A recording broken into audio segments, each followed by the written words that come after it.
Assalamualaikum warahmatullahi wabarakatuh.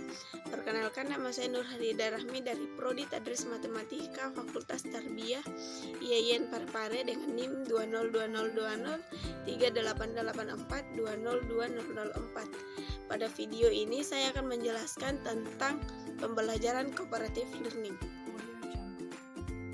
Definisi pembelajaran cooperative learning. Pembelajaran cooperative learning bukanlah gagasan baru dalam dunia pendidikan, tetapi sebelum masa belakangan ini, metode ini hanya digunakan oleh beberapa guru untuk tujuan-tujuan tertentu, seperti tugas-tugas atau laporan tertentu. Cooperative learning berasal dari kata kooperatif, yang artinya mengerjakan sesuatu secara bersama-sama dengan saling membantu satu sama lainnya sebagai satu kelompok atau satu tim. Pembelajaran kooperatif adalah model pembelajaran yang mengutamakan kerjasama untuk mencapai tujuan pembelajaran.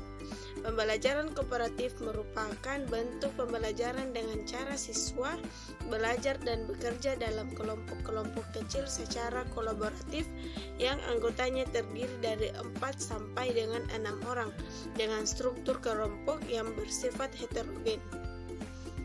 Definisi cooperative learning menurut beberapa pakar pendidikan. Yang pertama, menurut Salvin, mengemukakan bahwa cooperative learning adalah suatu model pembelajaran yang mana sistem belajar dan bekerja dalam kelompok kecil yang berjumlah 4-6 orang secara kolaboratif sehingga dapat merangsang siswa lebih semangat dalam belajar. Yang kedua, menurut Anif Lee, cooperative learning adalah pembelajaran gotong royong yang mana sistem pembelajarannya memberi kesempatan peserta didik untuk bekerja sama dengan peserta lain dalam tugas-tugas yang terstruktur atau tugas yang telah ditentukan. Yang ketiga, menurut Aziza, cooperative learning merupakan strategi pembelajaran yang melibatkan siswa untuk bekerja secara kolaboratif dalam mencapai tujuan.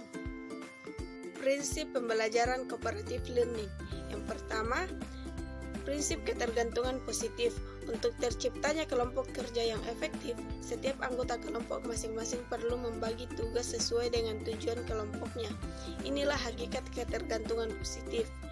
Artinya tugas kelompok tidak mungkin bisa diselesaikan manakala ada anggota yang tidak bisa menyelesaikan tugasnya, dan semua ini memerlukan kerjasama yang baik dari masing-masing anggota kelompok. Kemudian selanjutnya, tanggung jawab perseorangan.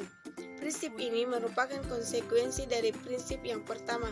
Oleh karena keberhasilan kelompok tergantung pada setiap anggotanya, maka setiap kelompok harus memiliki tanggung jawab sesuai dengan tugasnya. Selanjutnya, interaksi tatap muka. Interaksi tatap muka akan memberikan pengalaman yang berharga kepada setiap anggota kelompok untuk bekerja sama, menghargai setiap perbedaan, memanfaatkan kelebihan masing-masing anggota, dan mengisi kekurangan masing-masing. Kemudian yang terakhir, partisipasi dan komunikasi. Pembelajaran kooperatif melatih siswa untuk dapat mampu berpartisipasi aktif dan berkomunikasi. Oleh karena itu, sebelum melakukan kooperatif, guru perlu membekali siswa dengan kemampuan berkomunikasi. Misalnya, kemampuan mendengar, kemampuan berbicara, dan sebagainya. Langkah-langkah pembelajaran cooperative learning.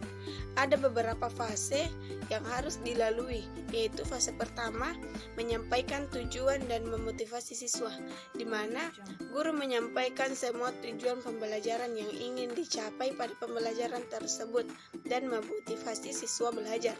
Kemudian fase kedua, menyajikan informasi, di mana guru menyajikan informasi kepada siswa dengan jalan demonstrasi atau lewat bahan bacaan. Kemudian yang ketiga, mengorganisasikan siswa ke dalam bentuk kooperatif, di mana guru menjelaskan kepada siswa bagaimana caranya membentuk kelompok belajar dan membantu setiap kelompok agar melakukan transisi secara efisien. Kemudian fase yang keempat, membimbing kelompok bekerja dan belajar, di mana guru membimbing kelompok-kelompok belajar pada saat mereka mengerjakan tugas. Dan kemudian fase kelima itu guru mengevaluasi hasil belajar tentang materi yang telah dipelajari atau masing-masing kelompok mempresentasikan hasil kerjanya.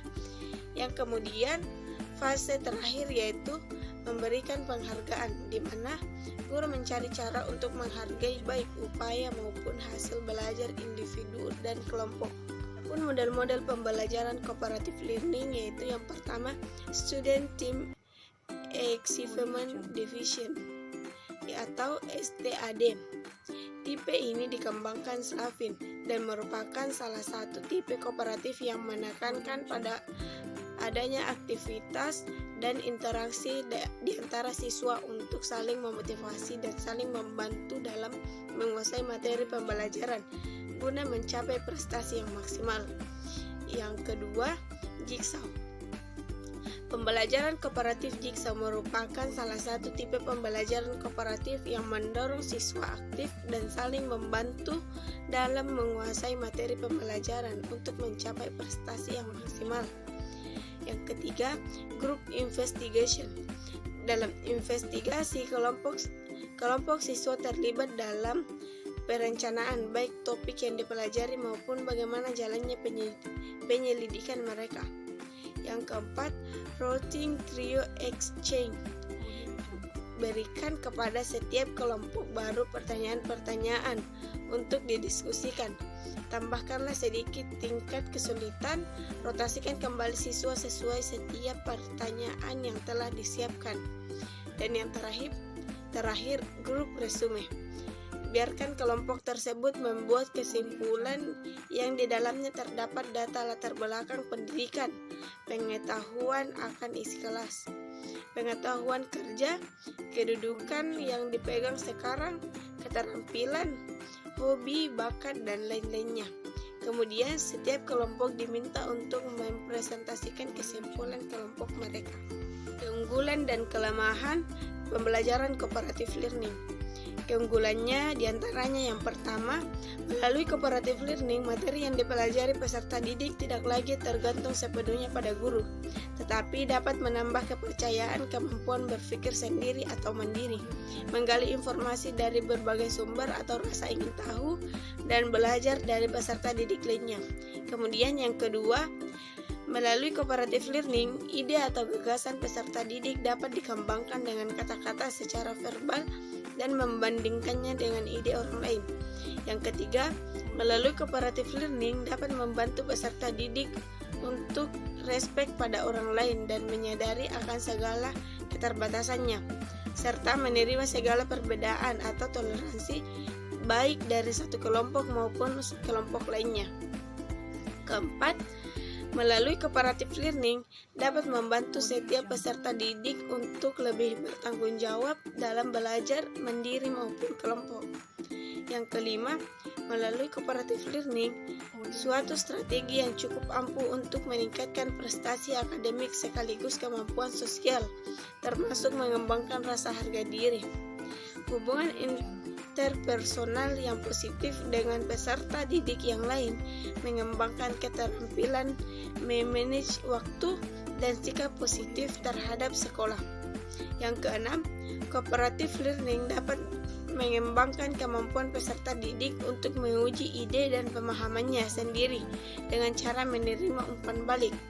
Peserta didik dapat mempraktikkan pemecahan masalah tanpa takut membuat kesalahan, karena keputusan yang dibuat adalah tanggung jawab bersama. Dan yang ketujuh, melalui cooperative learning dapat mengkondisikan interaksi guru-murid maupun sesama murid selama proses pembelajaran, sehingga dapat meningkatkan motivasi dan memberikan rangsangan untuk berpikir lebih keras. Hal ini berguna untuk proses pendidikan jangka panjang. Adapun kelemahannya yaitu yang pertama, dalam praktiknya, cooperative learning terdapat kelemahan khususnya ketika proses belajar bersama antara peserta didik yang cerdas dengan peserta didik yang kurang cerdas. Ada kesan bahwa peserta didik yang dianggap kurang cerdas hanya dapat menghambat penyelesaian tugas. Padahal filosofi cooperative learning adalah prestasi bersama, bukan sekedar menyelesaikan tugas individu semata. Oleh karena itu, perlu ditumbuhkan kesadaran filosofi mengenai cooperative learning ini sebelum digunakan. Yang kedua, mengingat syarat utama cooperative learning adalah adanya saling membelajarkan, maka hal ini secara tidak langsung menuntut peer teaching yang efektif. Jika tuntutan ini tidak terpenuhi, maka target pencapaian pembelajaran akan menjadi sulit dicapai. Yang ketiga, keberhasilan pembelajaran cooperative learning dalam upaya mengembangkan kesadaran kelompok memerlukan periode waktu yang cukup panjang, sehingga jika cooperative learning hanya diterapkan 1 atau 2 tatap muka, tidak akan membekali peserta didik untuk berinteraksi secara intensif dalam belajar kelompok. Kemudian yang keempat, karena cooperative learning ditempuh pada belajar kelompok, maka terdapat kemungkinan belajar mandiri menjadi lemah. Oleh karena itu, selain peserta didik belajar bersama, hal yang ideal dalam cooperative learning adalah harus belajar bagaimana membangun kepercayaan diri untuk belajar mandiri pula.